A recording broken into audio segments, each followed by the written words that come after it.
Hi everyone, this is the fourth broadcast of the Athens Fellowship video blog. Today, Athens Fellows began their first day of business in Athens, Greece. Our first visit today was to the AthensFellowship Institute, which serves as a think tank in Greek politics. There we met current Vice President, Professor Theodore Kouloumbis. Professor Kouloumbis spoke to us about some of the major priorities in Greek policy, which include domestic politics, Turkey and Cyprus, and remaining in the hard core of the Eurozone. As seen in these next clips, he also spoke to us on the concept of enlargement, in addition to answering students' questions. And the third, membership in the same organizations, EU in this case, NATO in this case. Do not fight wars with each other. With each other is very important, underline it, because that doesn't mean they will not fight wars with third parties, but with each other. And that's why Greece is in favor of enlargement of both the European Union and NATO. Can you tell us your opinion on the 2004 rejection of the Annan Plan in Cyprus? Oh God, of course I will. I was in favor of voting yes on it, just immediately to come up with this. And here is a good time for me to reiterate that these are strictly my own personal views. They have nothing whatsoever to do with the Greek government, nothing whatsoever to do with the Institute AthensFellowship, where I'm a vice president currently, nothing. Speak for myself, okay? It was a lousy plan, and I saw indicated. We were then off for our next exciting meeting of the day at the Ministry of Education. Upon entering an impressive boardroom, Secretary General Stefanos Vlastos greeted us. He spoke to us about what the ministry does by giving us a background on the administration of the school system. After mentioning teachers' jobs are guaranteed to continue by the government, Mr. Vlastos sparked a great conversation between himself and the Athens Fellows. The discussion led to addressing teacher protests, student riots, and possibilities of reform. Within Greece, it's the biggest ministry concerning size and number of people that function within the ministry. And we have thousands of people that are engaged not only within Greece but also outside. Outside of Greece, instead of our support towards a number of universities. Public school systems in Greece have a guarantee by the public or by the government that they won't get fired. Is that true? It's true. Doesn't that open the door for like a lack of performance or, you know, drop in standards because they don't have that pressure to keep their job? It's true. It's true. We have a number of, at this point in time, we're starting at the university level, because also the university teachers have this guarantee.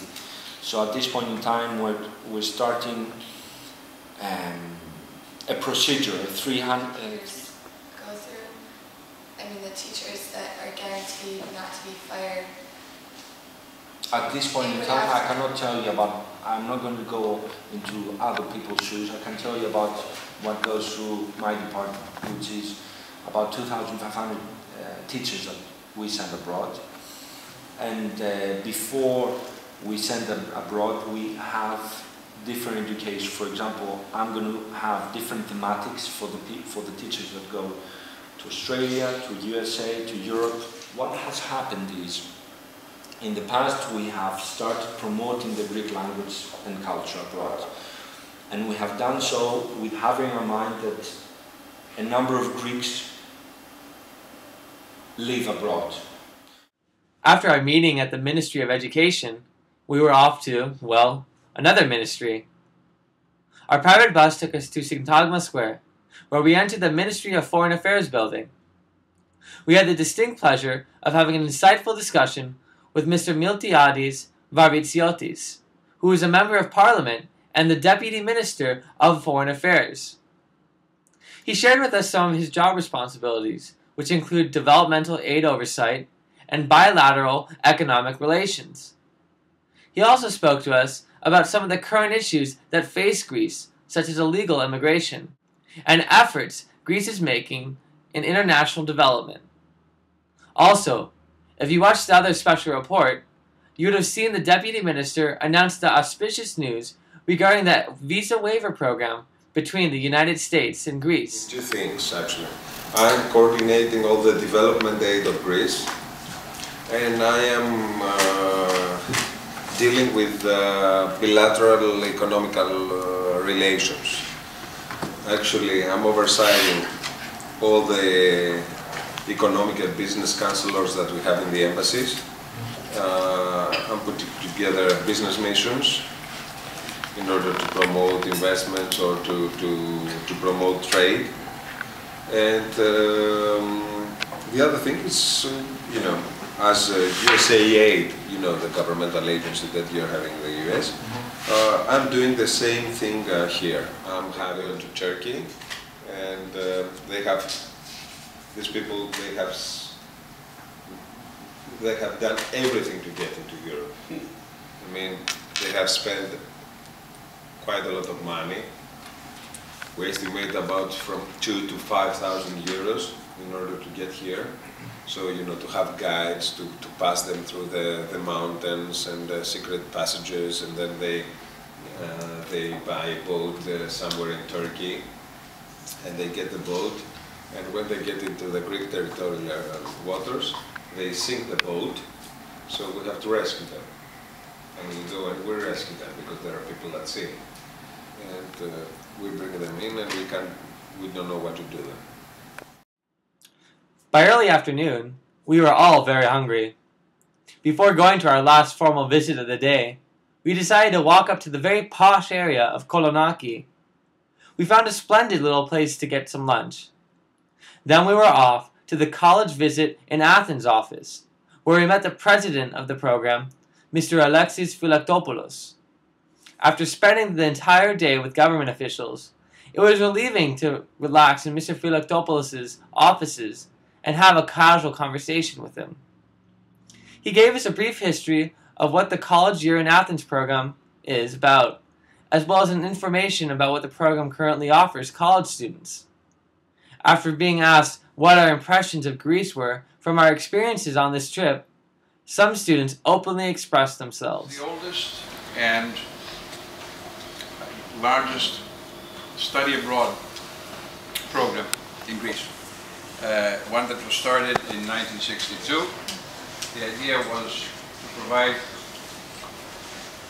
a year of college education to Americans. We operate very much like we used to operate 47 years ago.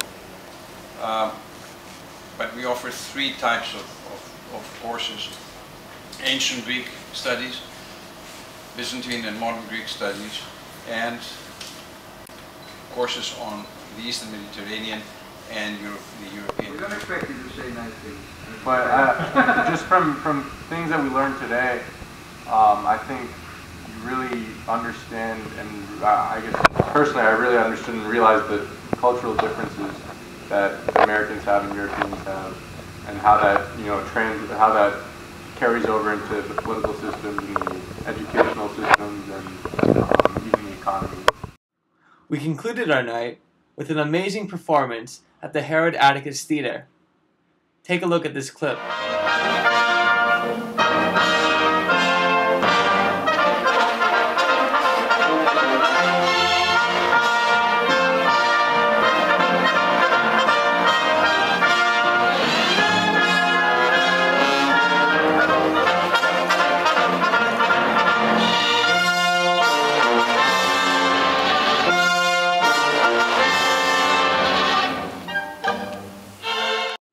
That concludes tonight's program on the Athens Fellowship video blog. Be sure to check out tomorrow's episode. Thanks for watching.